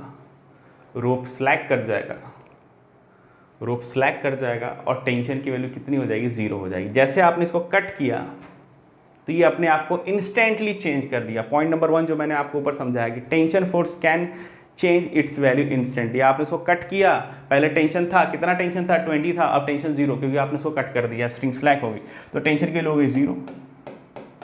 टेंशन की वैल्यू 0 हो गई तो नीचे वाले पे अगर अपन एफबीडी बनाएंगे, mg तो हमेशा लग रहा है, अभी भी लग रहा होगा जस्ट आफ्टर, यानी ये डायग्राम टी की वैल्यू 0 पे बनाया, ये डायग्राम अपन टी की वैल्यू 0 प्लस पे बना रहे हैं, तो mg की वैल्यू कितनी आ जाएगी? 20। तो इस पर नेट फोर्स लग रहा है, फोर्स अब ये काउंटर बैलेंस रहा नहीं, इस पर नेट फोर्स लग रहा है। नेट फोर्स लग रहा है मतलब एक्सेलरेशन होगा, और अगर मुझे एक्सेलरेशन 2 kg का यहाँ पर फाइंड करना होगा तो मैं क्या लिखूंगा? एक्सेलरेशन 2 kg पे, इस पर नेट फोर्स लग रहा है 20, इसका खुद का वेट कितना है? 2, यानी 2/10 कितना आ गया? 10 मीटर पर सेकेंड स्क्वायर, और किधर लग रहा है? नीचे की ओर लग रहा है, यानी ये एक्सेलरेशन ड्यू टू ग्रेविटी से नीचे की ओर एक्सेलरेट करेगा। ठीक है, यहाँ तक समझ में आ गया। अब इस पर फोकस करते हैं। भाई इसका वेट तो हमेशा लगने ही वाला है, यानी 1 kg का 10 तो लगेगा फॉर श्योर mg। टेंशन यहाँ पर भी क्या हो गया? 0 हो गया। Tension force can change instantly, को रिलेट कीजिए, टी की वैल्यू 0 और 0 प्लस, यानी negligible amount of time gap है इन दोनों इंस्टेंट के बीच। और एक चीज़ मैंने आपको ये समझाया है कि स्प्रिंग फोर्स, टेंशन तो हमेशा इंस्टेंटली चेंज कर सकता है, ये आपने बता दिया, पहले फाइनाइट था अभी 0 हो गया।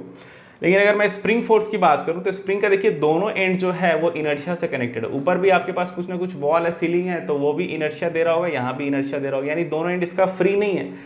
फ्री नहीं है मतलब स्प्रिंग के लेंथ को चेंज करने के लिए इंस्टेंटली इनफाइनाइट एक्सेलरेशन चाहिए, लेकिन यहाँ पर इनफाइनाइट एक्सेलरेशन मिल नहीं सकता क्योंकि दोनों मास से कनेक्टेड है। दोनों अगर मास से कनेक्टेड है इसका मतलब स्प्रिंग फोर्स इंस्टेंटली नहीं बदल सकता है, स्प्रिंग फोर्स को बदलने के लिए कुछ समय चाहिए होगा। तो जस्ट आफ्टर की बात करें, यानी जस्ट आफ्टर यानी टाइम टेंड्स टू जीरो है गैप, तो स्प्रिंग फोर्स जो होगा वो चेंज नहीं करेगा, यानी जो पहले था वही यहाँ पे रहेगा 30 का 30। तो अगर इसका एक्सेलरेशन निकालना है तो इस इंस्टेंट पे देखिए 30 ऊपर लग रहा, 10 इधर लग रहा है, यानी नेट फोर्स ऊपर कितना लग गया, 20 लग गया। तो अगर मैं एक्सेलरेशन ऑफ 1 kg की बात करूँ तो उस पर 30 ऊपर -10 नीचे, यानी कि रिजल्टेंट फोर्स ऊपर की ओर लग गया 20, इसका खुद का मास 1 हो गया, यानी एक्सेलरेशन इसका 20 हो गया और ऊपर की ओर हो गया 20 मीटर पर सेकेंड स्क्वायर, 10 मीटर पर सेकेंड स्क्वायर।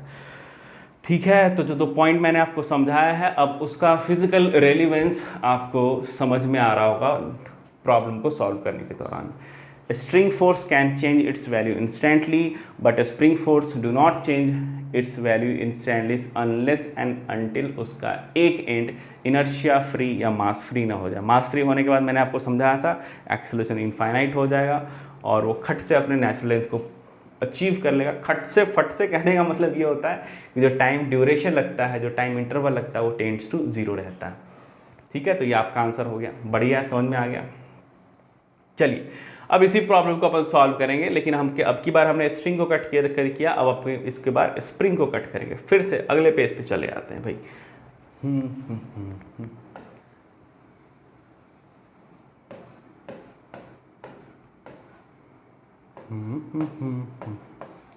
नीचे वाला कितना था, नीचे वाला शायद 2 kg का था, ऊपर वाला 1 kg था। सिस्टम आपका इक्विलिब्रियम पर है, सिस्टम जो है आपका इक्विलिब्रियम के ऊपर है। ठीक है, और आपसे पूछा है कि अब मैं क्या कर रहा हूँ, स्प्रिंग को कट कर रहा हूँ, तो स्प्रिंग को कट करने के बाद 1 kg 2 kg का एक्सेलरेशन कितना होगा, यही सवाल पूछा है। देख लीजिए ऊपर में 1 kg था ना प्रीवियस सवाल के अंदर, हाँ बिल्कुल सही है। तो सवाल बिल्कुल वही है, if we cut the spring at t equals to 0 second, then find acceleration, of both blocks just after cutting the spring। अच्छा, स्प्रिंग कहाँ से कट कर रहे हैं उससे कोई मायने नहीं है। जैसे स्प्रिंग को आप यहाँ से कट करो, यहाँ से कट करो, कोई मायने नहीं था। स्प्रिंग को भी यहाँ से कट करो, यहाँ से कट करो, बस स्प्रिंग को हटा दिया। Then find acceleration of both blocks at t equals to 0 plus. 0 plus का मतलब just after cutting the spring. ठीक है, प्रॉब्लम को सॉल्व करेंगे अपन। जो दो पॉइंट मैंने आपको समझाया है उसको फिजिकली यूज़ करने वाले हैं अपन यहाँ पे। फिर से बार बार रिपीट इसलिए करता हूँ ताकि वो सारी चीज़ें आपके दिमाग में छप जाए, याद हो जाए, कॉन्सेप्ट आपको बहुत बार रिवीजन करने की ज़रूरत ना पड़े, लेक्चर के अंदर ही आपका सब चीज़ हो जाए। चलिए पॉज एंड सॉल्व। अब मैं सॉल्व करता हूँ, आपने अटेम्प्ट दे दिया, अटेम्प्ट देना ज़रूरी है सबको। चलिए सॉल्व करते हैं। मैंने बताया इस टाइप के प्रॉब्लम को जब भी सॉल्व करेंगे अपन दो फ्री बॉडी डायग्राम बनाएंगे, एक सिचुएशन चेंज होने से पहले, दूसरा सिचुएशन चेंज होने के जस्ट बाद। तो पहले का अपन अपने को पता है कि वर्टिकल प्लेन में रखा है, यानी जी नीचे की ओर एक्ट कर रहा है, तो सिस्टम इक्विलिब्रियम पर होगा। तो यहाँ पे टेंशन आ गया, यहाँ पर खुद का वेट 20 यानी mg आ गया, यानी टेंशन की वैल्यू कितनी किसके बराबर हो गई, 20 के बराबर हो गई। बढ़िया है, ठीक है, कोई टेंशन नहीं है यहाँ पर। उस तरीके से 1 kg का फ्री बॉडी डायग्राम बनाओगे तो इस पर भी टेंशन नीचे की ओर एक्ट करेगा, बिकॉज टेंशन हमेशा पुल करता है। इसका खुद का मास कितना आ जाएगा, mg, और यहाँ पर 20 + 10 यानी स्प्रिंग फोर्स की जो वैल्यू होगी वो 30 के बराबर होगी। यानी जैसा पहले बनाया था बिल्कुल अभी भी वैसा ही बना रहा है, क्योंकि सवाल ही सेम है। सवाल में चेंज बस यही कर रहे हैं कि अपन अब की बार इसको कट कर रहे हैं। तो कट करने के बाद क्या होगा, कट करने के जस्ट बाद का फ्री बॉडी डायग्राम अपन यहाँ पे बना लेते हैं।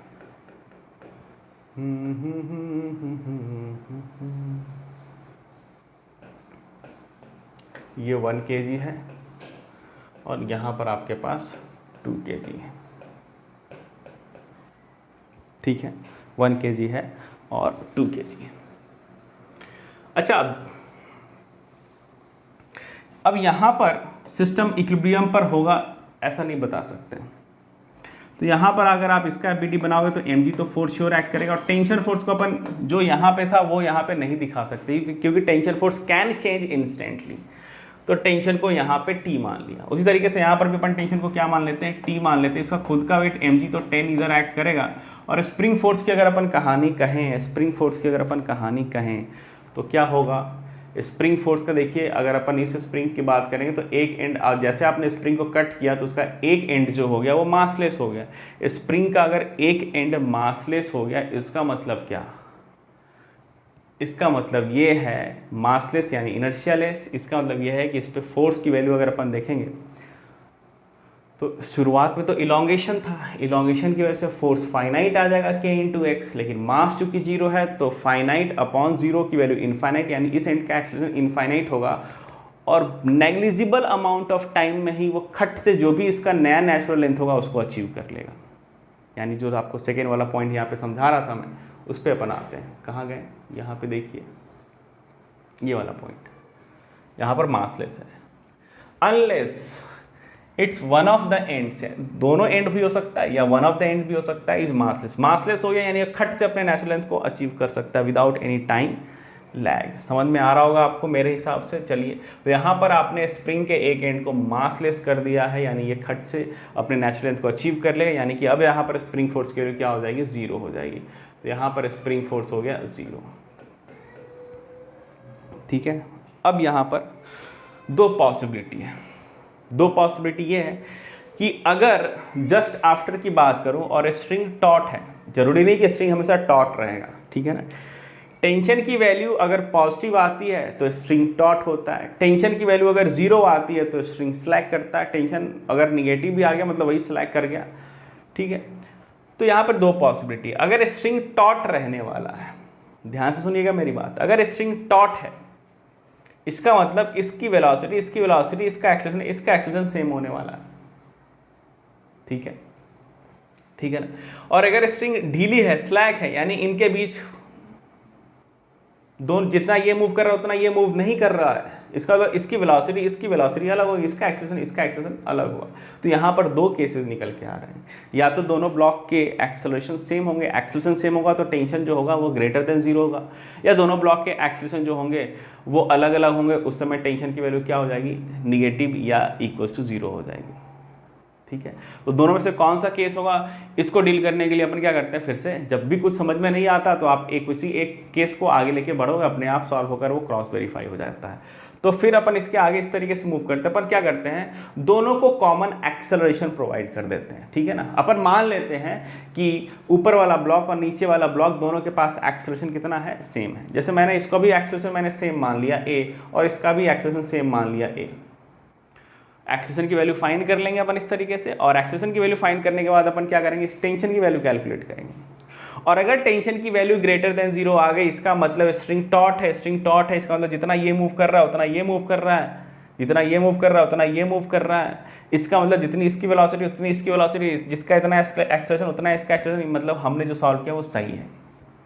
ठीक है, तो प्रोसेस क्या होगा मैंने फिर से समझाया। आप जैसे स्ट्रिंग वाले सवाल आएंगे तो आप क्या करोगे, दोनों ब्लॉक का एक्सेलरेशन को सेम मान लोगे, प्रॉब्लम को सॉल्व करोगे और टेंशन की वैल्यू निकाल के क्रॉस वेरीफाई करेंगे। टेंशन की वैल्यू निकाल के क्रॉस वेरीफाई कैसे करेंगे कि अगर टेंशन की वैल्यू ग्रेटर देन जीरो आ गया मतलब हमने सही प्रॉब्लम को सॉल्व किया है, और अगर टेंशन की वैल्यू निगेटिव आ गई इसका मतलब रस्सी स्लैक है, इसका मतलब जरूरी नहीं जो इसकी वेलोसिटी होगी वही उसकी वेलोसिटी होगी, यानी दोनों की एक्सेलरेशन सेम हो ऐसा जरूरी नहीं। ठीक है, समझ में आ रहा है। यहाँ पर थोड़ा सा टेक्निक है, इस चीज़ को आसानी से आप समझ सकते हैं। चलिए, तो मैंने मान लिया दोनों, लेट अस सपोज कि दोनों ब्लॉक का एक्सेलरेशन कितना है, a है। दोनों का एक्सेलरेशन अगर a है तो इसके लिए इक्वेशन क्या बनेगा, 20 minus T equals to x2 into a। और इस पर अगर अपन बात करेंगे fs तो जीरो हो गया, 10 प्लस टी की वैल्यू मास इंटू एक्सेलरेशन। दो इक्वेशन, दो वेरिएबल है, दोनों को ऐड कर लीजिए, दोनों को ऐड कर लेंगे तो 20 प्लस 10 की वैल्यू कितनी होगी, 30, और 2a प्लस a की वैल्यू कितना हो गया, 3a, यानी एक्सेलरेशन की वैल्यू हो गई 10। ये तो मैंने माना है, वाकई में होगा कि नहीं होगा, कहीं स्ट्रिंग स्लैक तो नहीं है, वो निकालने के लिए अपन एक्सेलरेशन को टेंशन निकालना होगा। अब टेंशन की वैल्यू अगर मैंने कहाँ पे रख दिया, जैसे यहाँ पे रख दिया, जैसे अगर मैंने यहाँ पे टेंशन की वैल्यू रख दिया तो यहाँ पे कितना आ जाएगा, 10 प्लस टी इंटू एक्सेलरेशन यानी 10, यानी टेंशन की वैल्यू कितनी हो गई, जीरो हो गई। टेंशन की वैल्यू 0 मतलब स्ट्रिंग जो हो गया वो स्लैक हो गया है, ठीक है, स्ट्रिंग टॉट होता है। यानी यहाँ पर टेंशन की वैल्यू 0 आ गया मतलब स्ट्रिंग स्लैक है, स्ट्रिंग स्लैक है, इसका मतलब टेंशन की वैल्यू 0 हो गई। इसका मतलब अगर निगेटिव होता टेंशन, ध्यान से सुनिएगा यहाँ पर बात, अगर टेंशन की वैल्यू निगेटिव हो जाती इसका मतलब दोनों का एक्सेलरेशन अलग अलग होता। पॉजिटिव हो जाता इसका मतलब हमने जो एजम्पशन लिया है वही एक्सेलरेशन दोनों मूव कर रहा होता। और 0 भी पॉजिटिव का ही लिमिटिंग केस है, टेंशन के लिए 0 हो गया, जैसे आपने अगर टेंशन के लिए यहाँ पे 0 रख दिया, स्लैक हो गया, तो इस पर कितना फोर्स लग रहा है 10, इस पर 1 आ गया आपके पास, तो 10/1 इसकी एक्सेलरेशन कितना आ जाएगा 10 मीटर पर सेकेंड स्क्वायर। और यहाँ पे अगर टेंशन के लिए 0 है तो 20/2 करेंगे तो इसका भी 10 कितना आ जाएगा नीचे आ जाएगा। यानी फाइनल दोनों का जस्ट आफ्टर एक्सेलरेशन 10 और 10 नीचे आएगा और स्ट्रिंग यहाँ पर क्या रहेगी, स्लैक रहेगी। यानी ये 3 कंडीशन होने वाला है, समझ में आ गया।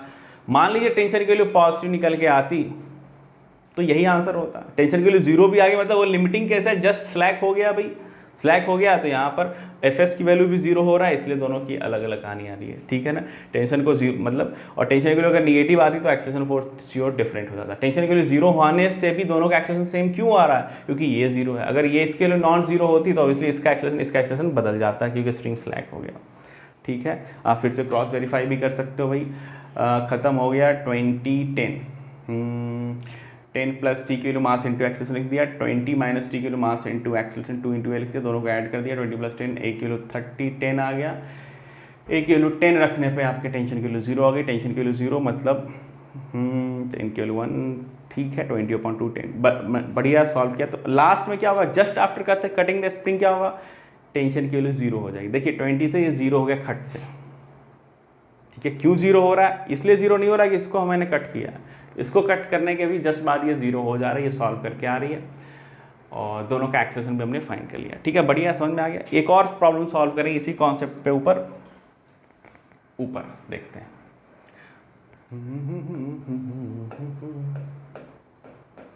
अब की बार 3-3 ब्लॉक लेके चलते हैं।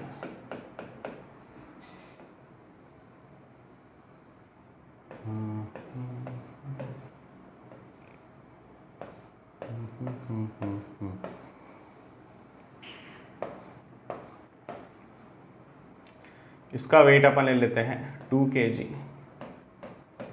इसका वेट ले लिया 1 kg और इसका वेट भी अपन ले लेते हैं 2 kg, ठीक है। सिस्टम ऑब्वियसली वर्टिकल प्लेन में इक्विलिब्रियम पे था। अब अपन प्रॉब्लम सॉल्व करेंगे, ठीक है ना। प्रॉब्लम को सॉल्व करेंगे, 3 टाइप के प्रॉब्लम होंगे, एक बार इसको कट करेंगे, एक बार इसको कट करेंगे, एक बार इसको कट करेंगे और तीनों को सॉल्व करेंगे अपन, ठीक है। ये अपना लास्ट प्रॉब्लम होगा आज का, इसको ध्यान से समझ लीजिए कैसे करेंगे अपन। देखिए सिस्टम इक्विलिब्रियम में, तो मैंने बताया था जिस टाइप के प्रॉब्लम को, प्रॉब्लम वही है, प्रॉब्लम क्या है, find acceleration of all 3 block just after cutting the upper spring. अगर मैंने ऊपर वाले को कट कर दिया तो कट करने के जस्ट बाद तीनों ब्लॉक का एक्सेलरेशन कितना होगा, कैसे होगा, ये अपन फाइंड करेंगे। और 2 ही कॉन्सेप्ट जो कि आपको मैंने ऑलरेडी पढ़ाया हुआ उसी का इस्तेमाल करेंगे कि tension force can change instantly and spring force can not change instantly unless and until its one of its end is inertia free और मास फ्री, ठीक है, बढ़िया। यहाँ तक तो कर लिया, 2 kg 1 kg 2 kg, ठीक है। अब हमको इसको कट करना है, तो सवाल कैसा भी हो अपन एफबीडी बनाते हैं, अभी के स्टेट में एफबीडी बना देते हैं। इसका खुद का वेट कितना एक्ट करेगा भाई बताइए, नीचे की ओर दिखने, हाँ थोड़ा सा इसको और ऊपर बनाते हैं, इतना नीचे बन गया ये, थोड़ा ऊपर बनाते हैं।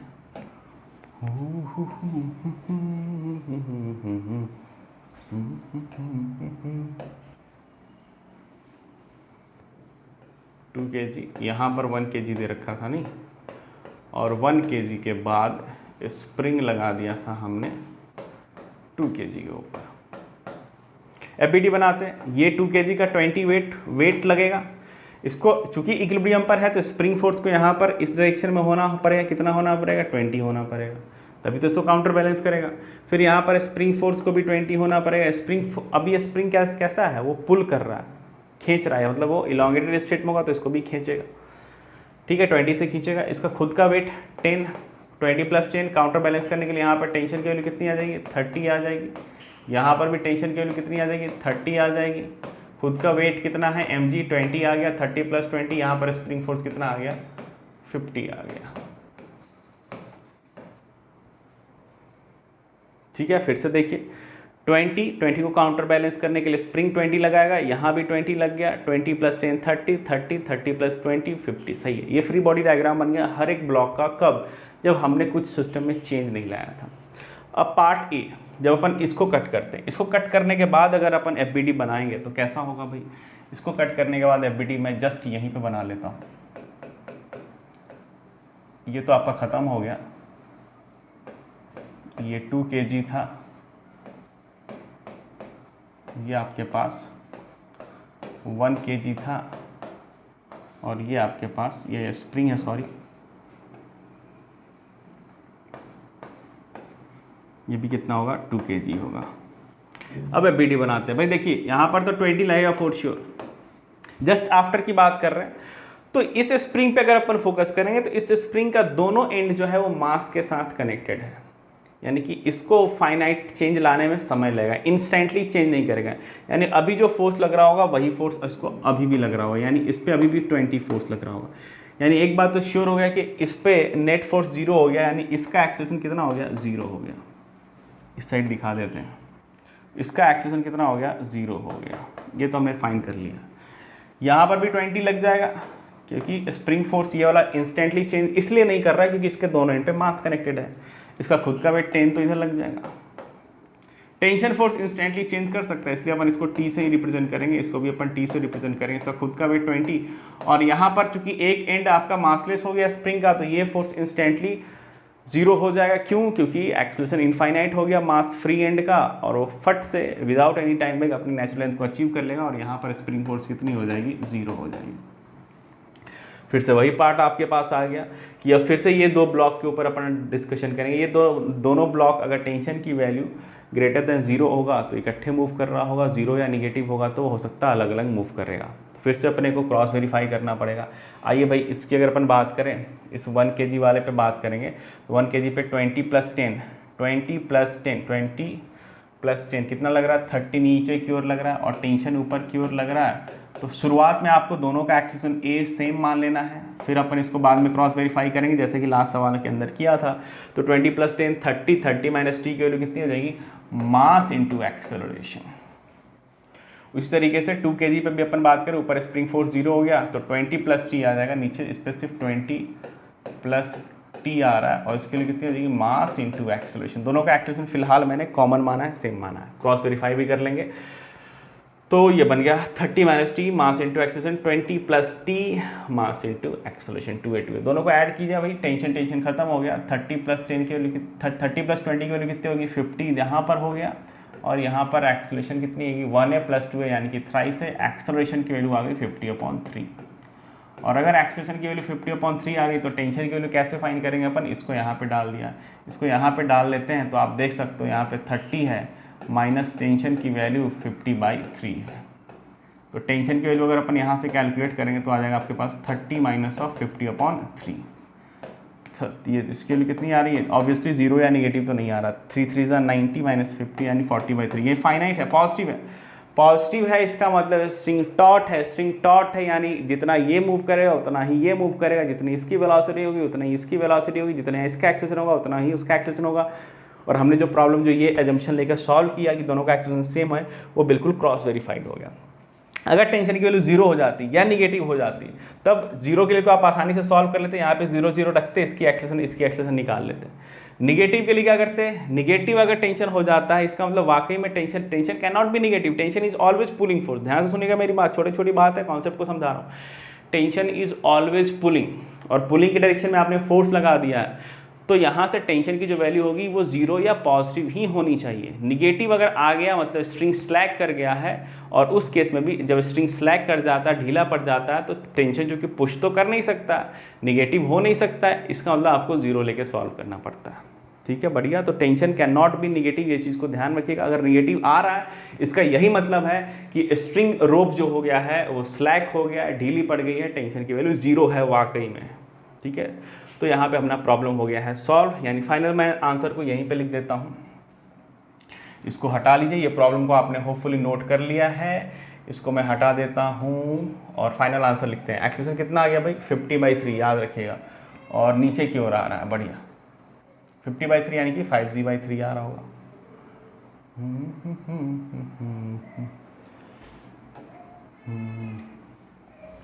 तो इसका एक्सेलरेशन 0 आ गया था, इसका एक्सेलरेशन जो था वो 50/3 यानी कि आप लिख सकते हो 5g/3 नीचे की ओर, इसका भी एक्सेलरेशन 5g/3 नीचे की ओर, और टेंशन अगर कोई पूछता तो 40/3 शायद निकाला था, वही टेंशन भी आ जाता, और यहाँ पे तो 20/20 रहने वाला। ये जस्ट आफ्टर की बात कर रहे हैं। ऑब्वियसली थोड़े टाइम के बाद आप जैसे इस स्प्रिंग पे फोकस करोगे तो इसकी एक्सेलरेशन 0 है, इसका एक्सेलरेशन इस डायरेक्शन में, तो स्प्रिंग में जो इलॉन्गेशन होगा वो कम होगा, स्प्रिंग फोर्स बदलेगा, ये भी एक्सेलरेट करेगा, इसका भी एक्सेलरेशन बदलेगा, उसके साथ साथ ये भी बदलेगा। 5g/3 हो गया भाई, ठीक है। और एक्सेलरेशन इसकी वैल्यू कितनी होगी, 0 हो गई, तो ये हमने निकाल लिया। इसी का पार्ट बी सॉल्व करेंगे। पार्ट बी क्या होगा कि अब की बार ऊपर वाले स्प्रिंग को कट नहीं किया, इस स्ट्रिंग को कट किया। एक ही सवाल में सारे डाउट आपके क्लियर कर देंगे, कोई टेंशन नहीं है। तो अब की बार क्या कर रहे हैं अपन, इस स्ट्रिंग को कैंसिल आउट कर रहे हैं, मतलब स्ट्रिंग को कट किया। सवाल वही है, find out the acceleration of all these 3 blocks just after cutting the ये वाला स्ट्रिंग, ठीक है। फिर से अपन एफबीडी बनाएंगे,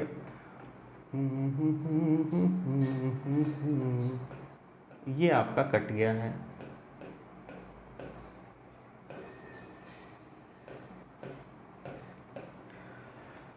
ये 2 kg का ब्लॉक हो गया, ये 1 kg का ब्लॉक है, और ये 2 kg का ब्लॉक है। ये रिलेटिवली आसान है प्रॉब्लम, यहाँ पे शायद क्रॉस वेरीफाई नहीं करना पड़े, क्योंकि अपने को पता है यहाँ पे स्ट्रिंग कट गया होता है, टेंशन की वैल्यू 0 होने वाली। चलिए एक एक करके स्टेप सॉल्व करते हैं। इसका खुद का वेट mg यानी कि 20 लग गया, और स्प्रिंग अगर मैं इस पे बात करूँगा तो इसके दोनों एंड मास के साथ कनेक्टेड है, यानी स्प्रिंग फोर्स इंस्टेंटली नहीं बदलेगा यहाँ से यहाँ, यानी यहाँ अगर 20 था तो यहाँ भी कितना होगा, 20 होगा फॉर श्योर। यहाँ भी आपके पास 20 होगा, यानी 2 kg का एक्सेलरेशन तो 0 होने वाला, ये बात तो तय हो गया, ठीक है, क्योंकि स्प्रिंग के साथ कनेक्टेड है, स्प्रिंग फोर्स चेंज नहीं हुआ। तो just after cutting the string इसकी एक्सेलरेशन 0 होने वाली, just after cutting the string की बात अपन कर रहे हैं, ठीक है। फिर 1 kg पे अगर अपन फोकस करें, 1 kg पे अगर बात करें तो यहाँ पे एक बात तो तय है कि स्ट्रिंग ढीली पड़ चुकी है आपके पास, रोप को आपने कट कर दिया तो टेंशन की वैल्यू 0 फॉर श्योर हो जाएगी। और यहाँ पर 20 नीचे की ओर लग रहा है, और उसका खुद का वेट कितना लग रहा है, 10 लग रहा है, mg यानी कि मास इंटू जी, और 20 इधर लग रहा है। अब इसका एक्सेलरेशन आप बहुत ही आसानी से निकाल सकते हो। कैसे निकाल सकते हो इसका एक्सेलरेशन, कैसे निकाल सकते हो आप देखिए, इसका टोटल फोर्स कितना लग रहा है, 20 + 10 यानी कितना हो गया, 30 बाई मास करेंगे यानी 1 करेंगे तो 30/1 30 को अपन 3 × g लिख सकते हैं, यानी x का एक्सेलरेशन जो होगा वो नीचे की ओर होने वाला है 3g, just after cutting the spring. बस यहीं से खत्म हो गया। इस पर बात करेंगे तो यहाँ पर भी आपके पास टेंशन की वैल्यू 0 हो गई, इसका खुद का वेट कितना लग रहा है, 20 लग रहा है, और यहाँ पर स्प्रिंग फोर्स भी नहीं चेंज होने वाला है यहाँ से यहाँ। क्यों नहीं चेंज होने वाला, क्योंकि इस स्प्रिंग का भी दोनों एंड इनर्शिया फ्री नहीं है, इनर्शिया यानी मास कनेक्टेड है। यहाँ पर स्प्रिंग फोर्स हमने 50 निकाला था, तो यहाँ पर भी फोर्स कितना हो जाएगा, 50 हो जाएगा।